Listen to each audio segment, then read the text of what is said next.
कृषि दर्शन देखैया छत्तीसगढ़ के मयारू किसान भाई बहिनी हो, मया भरे जय जोहार, राम राम।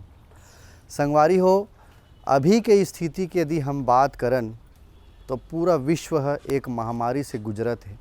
हमार छत्तीसगढ़ भी ओमें अछूता नहीं है। संगवारी हो, हमन तो यही कबो जतका बन सके सरकार के गाइडलाइन के पालन करो और सुरक्षित रहो, दूसरा ला भी सुरक्षित रहे बर प्रेरित करो। संगवारी हो, बहरहाल हमार कृषि दर्शन कार्यक्रम में आप मन के मैं स्वागत करत हन और चलन हमार कार्यक्रम कोती कृषि दर्शन में। कृषि दर्शन के हम बात करन संगवारी हो तो एमे भी जोन महामारी से हम गुजरत हन ओमे कहा जात है कि हमार शरीर के जो इम्यूनिटी पावर है तेला बढ़ावो, विटामिन खावो, है ना। तो संगवारी हो, ऐसने हमार बहुत से कृषि के कार्यक्रम में साग भाजी बोथन, तो वैसे बहुत से ऐसे फल है, पौधा है, जेकर से हमार शरीर में जो पौष्टिकता है वो बनाए रखे बर हमारा खान पान में ध्यान देल पड़ते। संगवारी हो, जिसे हम सलाद बनाथन तो सलाद में मुख्य रूप से खीरा के भी बहुत प्रयोग हम करथन। उनमें पानी के मात्रा भी बहुत रहते। आप सब जानत हो एकर विटामिन कैसे रहते तेला। तो संगवारी हो, खीरा के उन्नत खेती करके भी किसान मन एक अच्छा आमदनी हमारे छत्तीसगढ़ में लिए जा सकत है, बसरते आप मन ला लौटे ला पड़ही हमार खेती किसानी के बूता कोती। तो संगवारी हो, आज हमन यही चर्चा करबो कि खीरा के वैज्ञानिक खेती कैसे करे जाए। और चर्चा ला हम शुरू करन ओकर पहली आप मन बर है ये खास ओला देखो। भारत सरकार ने देश के करोड़ों किसानों की आजीविका को सुरक्षित कर उनके जीवन को खुशहाल बनाने के लिए सुरक्षा कवच के रूप में प्रधानमंत्री फसल बीमा योजना का उपहार दिया। ये कल्याणकारी योजना प्राकृतिक आपदाओं से फसल का नुकसान होने पर किसानों को उचित मुआवजा देकर उनकी आजीविका सुरक्षित करती है।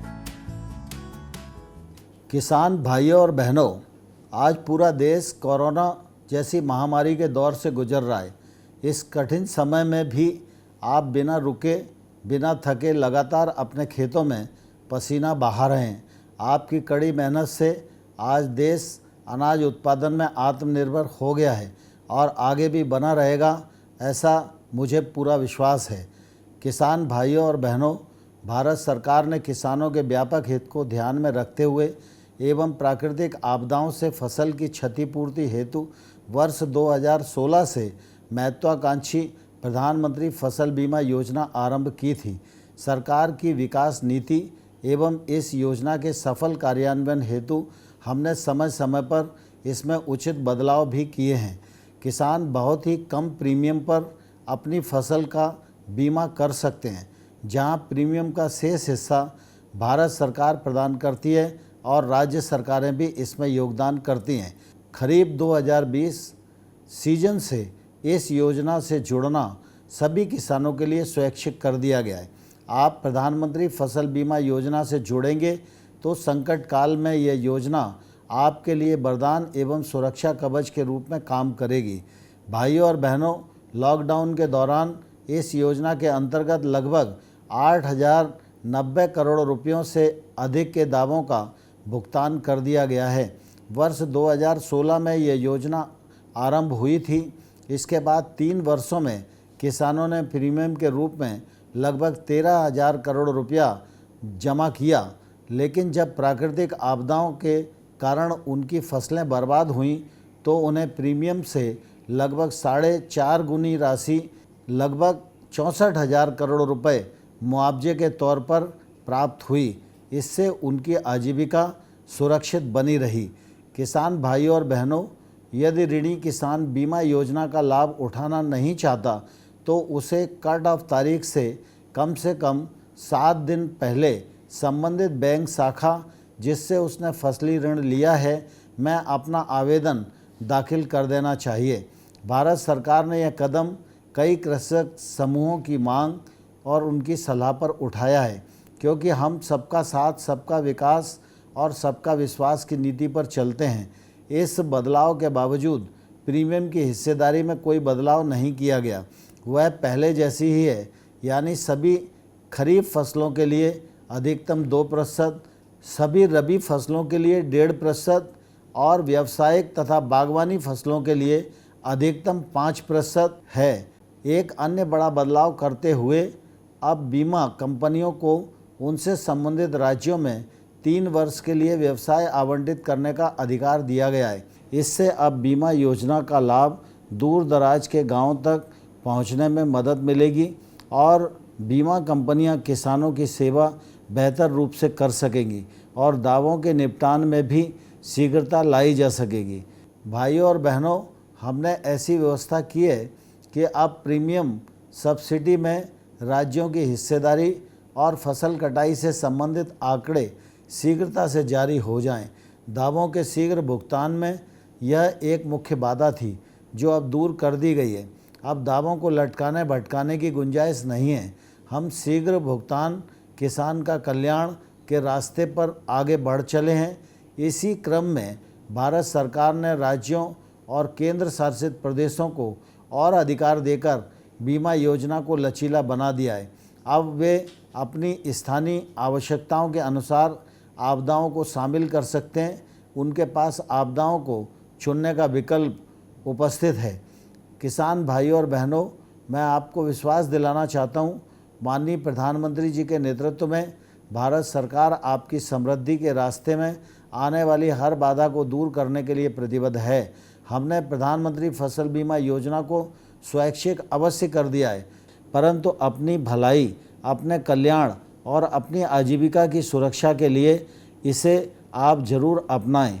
इस योजना में पंजीकरण के लिए ऋणी किसान सेवारत बैंक शाखा में जा सकते हैं, जहां से उन्होंने केसीसी कृषि ऋण लिया है। कॉमन सर्विस सेंटर क्षेत्र में काम करने वाली बीमा कंपनियों के प्रतिनिधि या स्थानीय कृषि कार्यालय से भी संपर्क कर सकते हैं। फसल बीमा पोर्टल www.pmfby.gov.in एवं फसल बीमा ऐप के माध्यम से भी पंजीकरण किया जा सकता है। खुशहाल किसान ही समृद्ध भारत की बुनियाद है। इसी भाव के साथ मैं आपके परिवार, खेत खलिहान एवं पंचायत के हर नागरिक की खुशहाली की कामना करता हूँ। जय हिंद, जय भारत, जय किसान। किसानों की खुशहाली और समृद्धि का संकल्प कर रहा है सच प्रधानमंत्री फसल बीमा योजना का सुरक्षा कवच।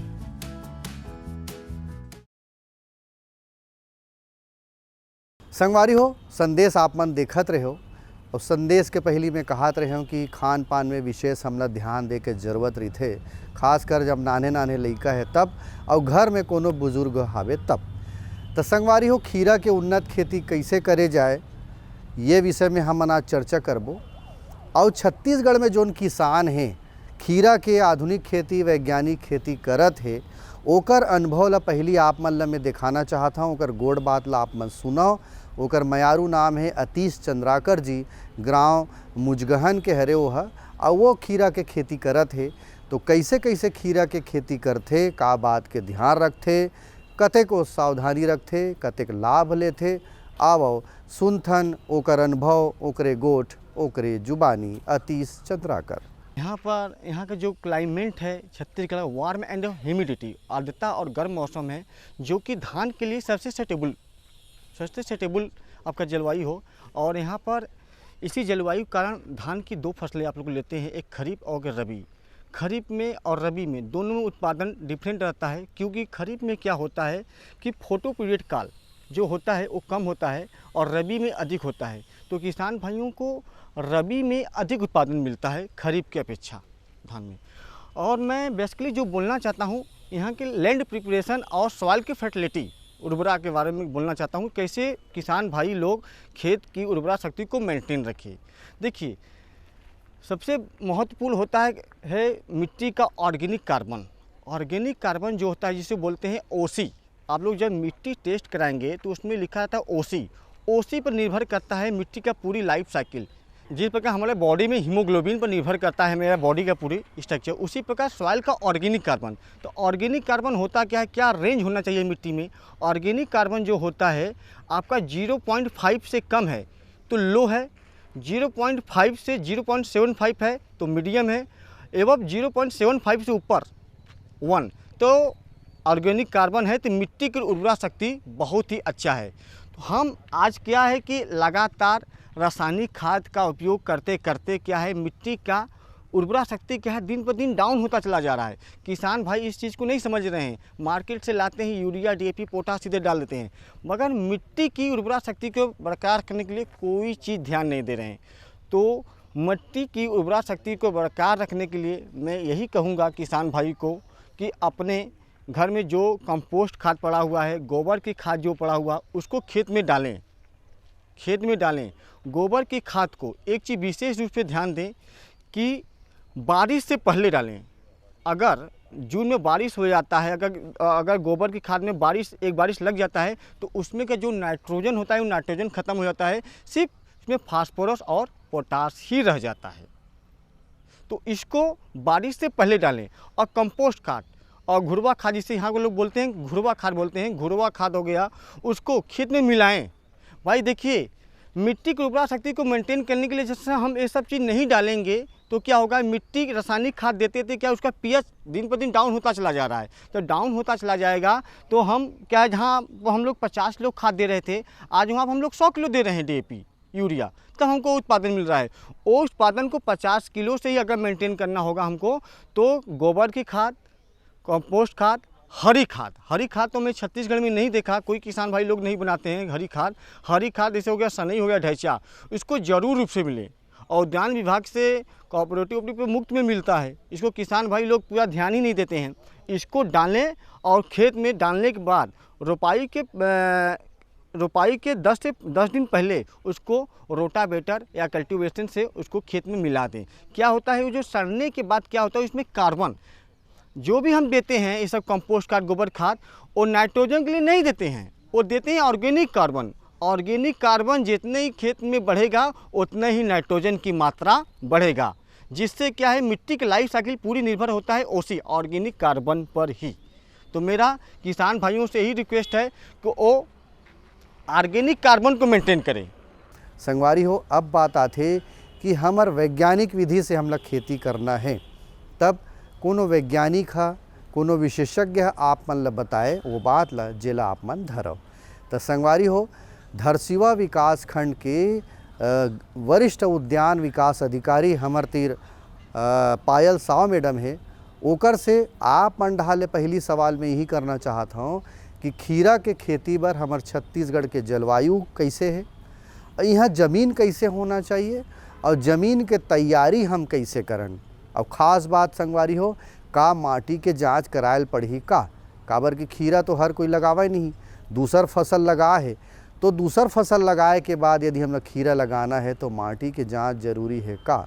तो ये सब बात ला पायल साव मैडम का कहा थे संगवारी हो, आओ जानकारी लेवन। छत्तीसगढ़ की जलवायु के हिसाब से खीरे के लिए बहुत अच्छी है छत्तीसगढ़ की जलवायु, चूँकि ये बहुत गर्मी में होता है और यहाँ की जलवायु आर्द्र और उष्ण है। इसके लिए हमें काली मिट्टी चाहिए होती है, उसके अलावा हम रेतीली में भी लगा सकते हैं।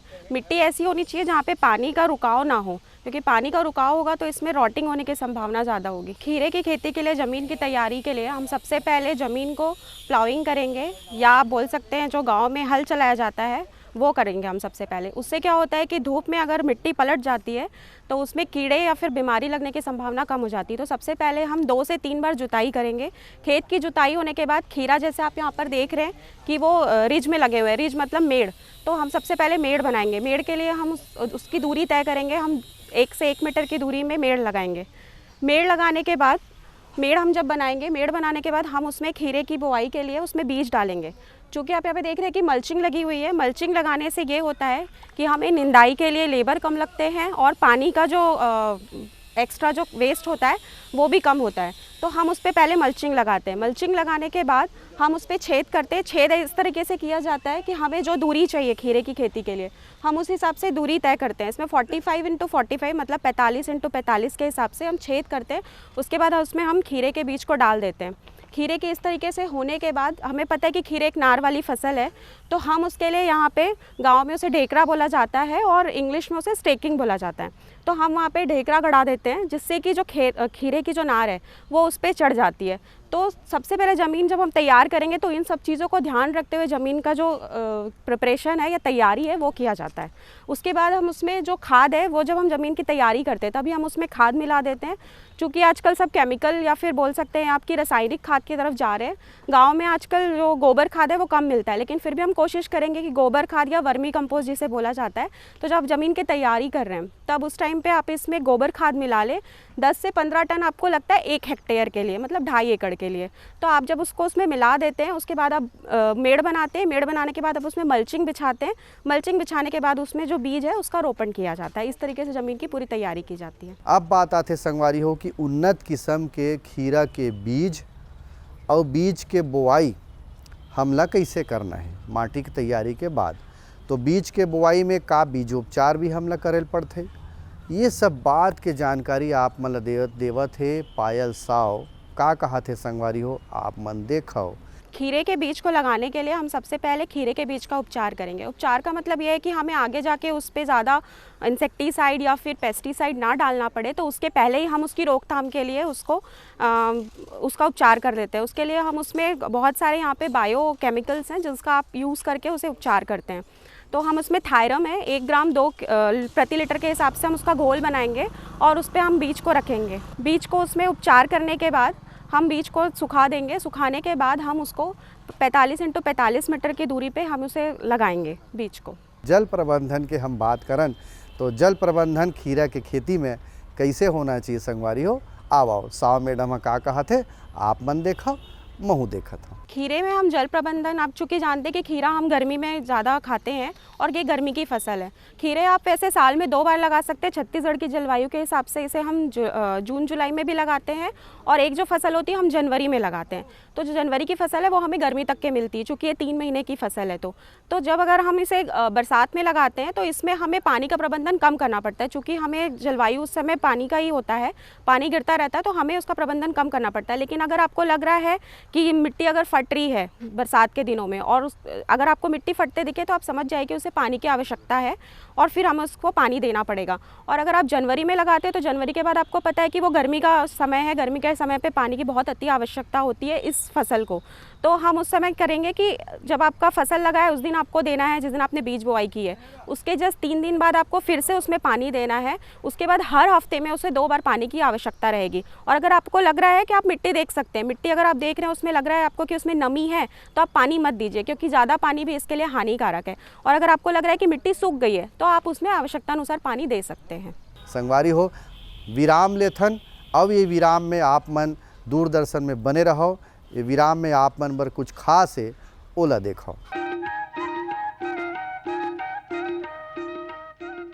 ये लो और बताओ। बस। अरे ये क्या भैया जी, बस इतनी सी रासायनिक खाद? किसानी छोड़ रहे हो क्या? किसानी नहीं, नादानी छोड़ रहे हैं। मिट्टी की जांच कराई है।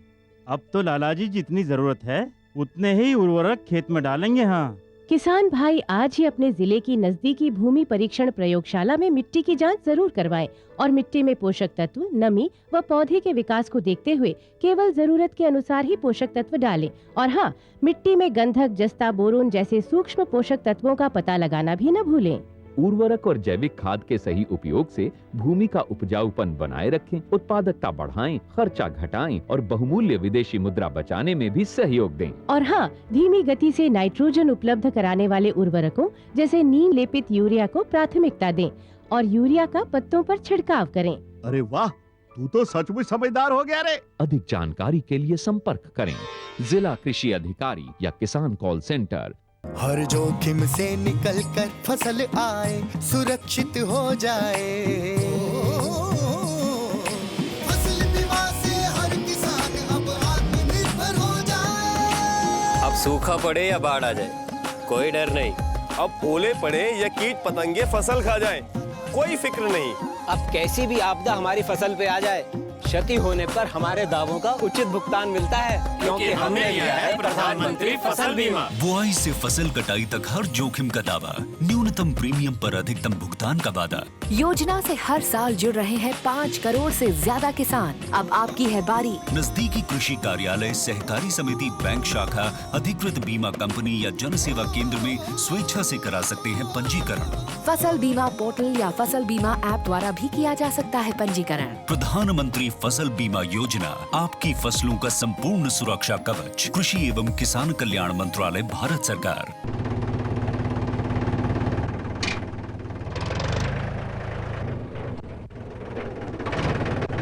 अरे हरकू वाह, बीज, कीटनाशक और आज खाद भी। अरे इतना खर्चा कहाँ से? अरे खर्च की चिंता किसे है, मेरे पास है ये किसान क्रेडिट कार्ड। कार्ड? अरे बैंकों द्वारा जारी इस कार्ड से किसान उसकी सीमा तक की रकम कभी भी बैंक से निकलवा सकता है और खेती बाड़ी की सामग्री कभी भी खरीद सकता है। तो हरकू भैया एक कार्ड मेरे लिए भी। किसान क्रेडिट कार्ड के लिए नजदीकी बैंक से संपर्क करें और पाएं ढेर सारे लाभ। संगवारी हो, संदेश के बाद आवो चलन पुनः हमन कृषि दर्शन कार्यक्रम में। और जे संगवारी हा अभी टीवी चालू करी सो ही ओला बता देवाओ कि आज हमन संगवारी खीरा के वैज्ञानिक खेती के बारे में चर्चा करत हन और विशेषज्ञ के रूप में पायल साव मैडम आप मन ला बतावत है। तो संगवारी हो, अब बात आते खीरा के खान पान के, खाद के कैसे हमन ला प्रयोग करना है। संगे संग इसे आधुनिक खेती करत हन संगवारी हो तो खरपतवार तो कम आते, लेकिन बहुत से संगवारी मंझोल किसान है, छोटे किसान है, ते छोटे रकबा में अभी खेती करत है तो बन कचरा आ जाते, खरपतवार आ जाते, तो ओकर नियंत्रण हम कैसे करन। और जैविक खाद के कतेक महत्व है आज के ज़माना में, आज के समय में हमार खेती में, ये बात ला बतावत है साव मैडम। है का कहा थे संगवारी हो खाद प्रबंधन के विषय में, आप मन देखो। खीरे में हम जो खाद देते हैं, सबसे पहले तो मैं बताना चाहूँगी कि आजकल रासायनिक खाद ज़्यादा उपयोग कर रहे हैं किसान भाई। तो रासायनिक खाद ना उपयोग करते हुए वो FIM जिसे हम बोलते हैं गोबर की खाद, गोबर की खाद हमें देनी है, जो कि हम इसके ज़मीन की तैयारी के टाइम पे हमने इसमें ऑलरेडी डाला हुआ है गोबर की खाद। उसके बाद जब हम फसल की बुआई कर रहे हैं, फसल की बुआई के टाइम पे हमें उसमें NPK डालना है। NPK मैं पूरे टाइम का बताऊंगी, पूरे समय में हमें इसमें लगता है 125 किलो यूरिया, फिर हमें लगता है 100 किलो का फॉस्फोरस और पोटेशियम। तो ये हमें जो ये तीनों मात्रा है, जो 125, 100 और 100 है, इसे हमें 6 टाइम पे देना है।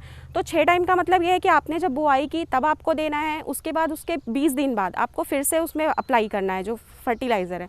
उसके बाद उसके फूल आने के टाइम पे आपको ज़रूर देना है। फूल आने के बाद उसके बाद लास्ट में जब आप फल तोड़ाई कर रहे हैं, फल तोड़ाई के तुरंत बाद आपको फिर देना है। इस तरीके से इसको आप अलग अलग डोजेस में जो खाद है उसे आपको देना है, इसमें फर्टिलाइज़र देना है। संगवारी हो, कतेक बढ़िया बात ला बताई से आपन ध्यान ले देखे सुने हो। तो जैविक खाद के बड़ा महत्व बताई से। रासायनिक खाद तो डारबेज करथन संगवारी हो, लेकिन ज़मीन के तैयारी के बेरा बीच बीच में जैविक खाद के प्रयोग हम करन तो जोन हम विटामिन के फसल लेथन वो विटामिन से भरपूर हमन ला मिलही। संगवारी हो, अब बात आते खीरा जिसे बाजार में जाथन संगवारी हो लेबर, तो मैं देखबे कड़हा मिलते, छेदा छेदरी थे, वो का कारण से है तो कुछ मैं समस्या रही थे संगी हो। तो खीरा के खेती यदि आप मन करो तो में समस्या का आते, कौन कौन से प्रकार के रोग राई लगते, का कीट लगते, एकर पहचान हम कैसे करन, ओकर निदान हम कैसे करन, और निदान करे बर का सावधानी हमला रखना है, ये बात के जानकारी आप मला देवात हन। मैं बताना चाहूँगी कि इसमें बीमारियाँ लगती हैं। आपने वो सफ़ेद पाउडर जैसा इसके पत्तों में देखा होगा, जिसे डाउनी मिल्ड्यू और पाउडरी मिल्ड्यू बोला जाता है। तो डाउनी मिल्ड्यू के लिए हमें मैंकोजेब यूज़ करना है। जब भी आपको लगे कि इसमें सफ़ेद पत्ते आने लग गए हैं तो हमें डाउनी मिल्ड्यू के लिए 1 ग्राम प्रति लीटर के हिसाब से हमें मैंकोजेब का घोल तैयार करना है और उस घोल को हमें इसमें स्प्रे कर देना है। जब भी आपको लग रहा है कि इसमें सफ़ेद आपको पाउडर जैसा दिखने लग गया है, तब की बात है। और इसके अलावा इसमें कीट जो आते हैं, आपने देखा होगा कि एफिड्स है, माइट्स है, ये सब ज़्यादा खीरे में आते हैं। तो इसके लिए आप जो डाईमेथियोट है वो आप यूज़ कर सकते हैं। ये है 0.5 प्रति ग्राम प्रति लीटर के हिसाब से आप इसका घोल बनाएं और घोल बना के आप इसमें इसका स्प्रे कर सकते हैं। तो हमार कार्यक्रम कैसे लागिस आप मन चिट्ठी लिखा। हमार पता है कार्यक्रम कृषि दर्शन द्वारा निदेशक दूरदर्शन केंद्र शंकर नगर रायपुर छत्तीसगढ़ 492007। ईमेल करो प्रोग्राम ddk.raipur@yahoo.com। तो संगवारी हो माया प्रेम बने रहे, अपन अपन ध्यान रखो, सुरक्षित रहो, यही शुभकामना के संग अपन ये संगिल देव विदा। जय जोहार, राम राम।